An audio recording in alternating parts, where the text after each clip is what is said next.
ne adofo bedi kai aka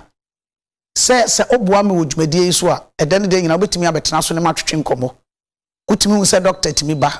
ena manya sofo a eda ne de nyina ono nso no oba me di enkita ho esisi ade oba beboa me waso asene kakra eboa ma yedi yie atoyie eda ne de nyina no ya na etiefo ne ahwefo hwew enti wodie yi no na de nyawo na adadwuma no so nakwasem emoa kakra oboa no enu na obo bibi tofa na etiefo ahwew no matimi enti wo sima be sedu ne wo pese odi ye bia no mama akwan kani nyina abom tofa na fa o number tudwa uwia ofa ya ababa betena se esunkoso merase na mefa konya we so na machia apostle Moses osay na afi sofu Jankobia na afi me papa sofu Obama omnyina otechiman na himfo akese wo techiman ne asante mantam nyina meche obia se de da meta kan no megina kyerɛkonkon so na kama asem na da bia me no hia me ka kyerɛ wo se me de hia no ahia no Mika ti 9 yimunum Mika 4 verse number 5 o say na amanu mu biara nante ne nyame dimu na yende ye be nante awrade ye nyankopon dimu hona megina medi medjuma se sofo enti Ghana ha na ye wo no ye wo anyame ne nyankopon e wo ha se no ma e wo say ye som no se de twore de kan ka se o man bia nante ne nyame dimu enti me de me nante broni nyame dimu menante bibirem enyame a yewo ewa bibirem ana Ghana ha ana techima na santimental mu enyame a yewo no dimu na medimi sofo ne dimu na menam because twene ma meti ase se omabia nante ne nyame dimu na wo wieso ya ete no nipa mpaebo nyamsom gina brane na mpaebo so gina brane mpaebo ukọ no ebi asunsun mu niema bi a hiawo na ukọ akọhwehwe na niema miensa medi sofo no mabehu pa ye niema miensa pe esa ukọ abisa ukwa bisa akọhwe hyebirim eno danchan na ewia hyebirenim no so no owia nipa no obeba no ebia awaresem ana awo na odeba ana se na djuma ne sikasem na odeba ana se obepa ya desa ehunu asoro akese bebre ewo Ghana ha se num omo to ohum bebre na omgu ho no nema miensa we na omope ida se opa aware ana opeba ana se na djuma ne sikasem ana se opa ya desa sani ma miensan we na nipa no ye de kọ mpaebo enti ye nkosom nyame wo mpaebo ase wo kọ no sofo no sunsum na tumi ekita no eno na wo kopẹ moa e de afiri sa nipa no ni honom enti media me na mabibi kwan so na som nyame enti no yen start awo ene aware e bia obi peba obi pa awo obi pa aware e wo twere kunkunim se wo pe awo ana aware a ye na mabibirim kwan so ebe mu wenya saade na wo penum entino ofa Bible na Genesis na Mose ngum edikan ti aduasa ni yimu a eye dunan no oftwe asem kitua bi e ho no mamenka nkyerɛw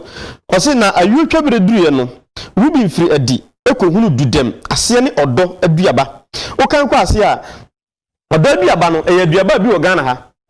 entino ebi obi tiem sese ni kunu mpena ni mahwe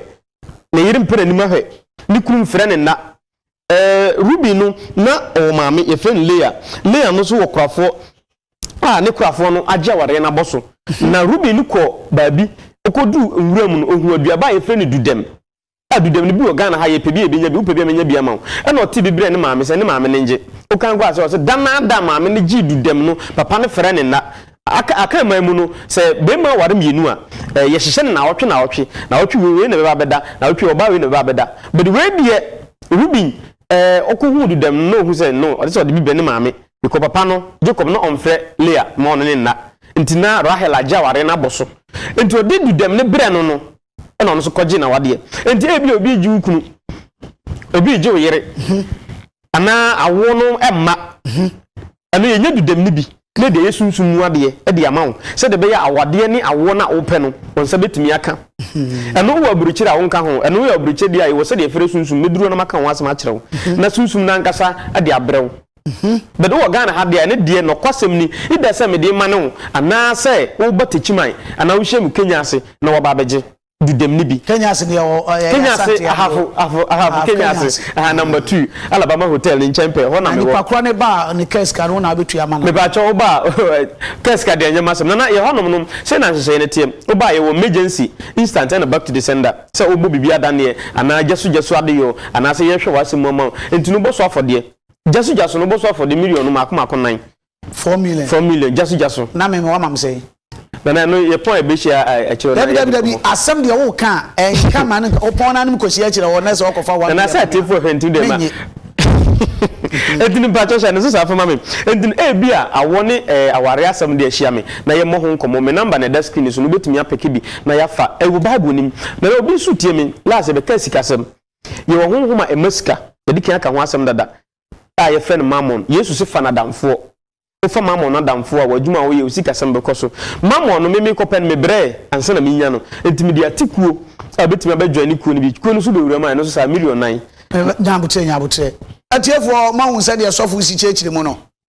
oye ya na million 9 no waka oye ya no waka million 9 no waka onche kwan be fa so million 9 be chiche mu de de a ye gise bi hia no akire wo na okogi wie wo hia no mia me kon a na me kon sei emum se de mu mi enu tie de ye hwe nim ye de to ya emie ye kon aka mayire me ho emia wo de no abusua ne adofo sofo na ochechi mu no sofo aka o meeting no etino o kan look example tinsia ni mu 9 na obekire o kwan a obefa so obenya Mammon na afa na damfo na ono na abonkomo na waboawo ama bibia akoye di ama obi so ho a na ebia fia ka no bikura na oba bia gu ni nsa no ne nakoda eye chiwade kese bible ni chiri na nyankopon obo so ne asase na nyame a woga na hansu chiri nti basa o kan Isaiah nwoma no ti baako imu adununum Isaiah 1 verse 25 o se yemfa do enyi nipa hu fi na se de be obenya sika nti ye de do no ye semina eno so million baako oba semina no ye be ma obi na wo so adware na fi ni dem na adwuma enkoso no ebi wo a adwuma wo ye no sikasem nkoye ana ohia dom a sebi ade che no pa obi anka se koto ball agu obi ade ne bola ekoba bi eto bola tugu obi ku nantwi a onfre obi ase oma meto nantwi but obi akọ ye fa ade firi ba bi etwetwa nantwinam na de aye ye fa ade ba ku ba bi eto bola tugu na ahimfie asem nya to a emu ade mpa no ba bi adu ani hwe ahimfie eno so ye fa ade ba ku bi ewa ahimfie na yakasa ne na bum na de esunsumu ade ama se de be ya dom ebeba ba bi a wo pe no enti ye obi o otimi ohia dom eno so oba yebebo no ye de haban bebre eye adwuma o kan Matthew zempano tie duasa etodunu miensa ni madunu miensa Matthew 23 verse number 23 Yesu bie ahundasem bi ose mu farisifo atwerefo mu yenya atwem mu yi eme nunum ene tete ho dudu so dudu eme nunum ni tete na Yesu bie no amasofo ampena asem da yampe enti omu ye ni yodom ni nyina ya asofo ni farisifo ni atwerefo ene keka ansem gu Yesu so esanse wo the secret ababonten to so say na so the secret ababonten the text message ni de bebre kwa na threaten ni babede ne nyen ho na mehwe maboa me ho na medi sofo minim babia megina nya kwa wu kwa onfa ho memfa ho me ye de metimi minim say den ase de ene a wi amanfo bi ahia wo akire ho se no besi asiba ho etino oba ye de ahaban esayare okay ye wonsu a ye de sayare ho da bia me no kasa me ka jo say besa da Israel esayare aden na nsuo so bin da Ghana tano da Ghana ende sayare aye boni enye boni ebia wo adwuma bi opese me hwe adwuma no ma no so betumi afrem na ya bo ho nkomo me fa adwuma no sunsum fam na fa medi ho adwuma ana wo ye gold adwuma betumi afrem na de sunsum betache ope sunsum kita frem number no de kita me mema obi na fa wonso kita na adwuma bi a wo de ye no me so mabọ ama wo de ye na hye nso nyame adoma ochena memenda ni si fami medimani ehwe takrade Moradi Hotel kona china council ne baso enti mo wo takrade ne mpatam nyina no munhia me Moradi Hotel takrade na nyame adoma joada empaibo kese pa wo tichima abonten so enti wudu tichima wo de fam number na frem me bre na so fam number na frem na ye mo ho nkomo se wo takrade ne mpatam bia de afrem china memenda metena se anyume nonum na mapon council na mesen ba mo join African Brotherhood abibremu honhoma ye de atikuo no mo join ni nyina nyame adoma kwasiada yakoi meeting techima enti wani je ho a hye techima na badwani ko ni bi oso ebre no ayebe esronko so na yesi ne wani ehunu na wodi ho adanse samre me twa me ho sima baako na maba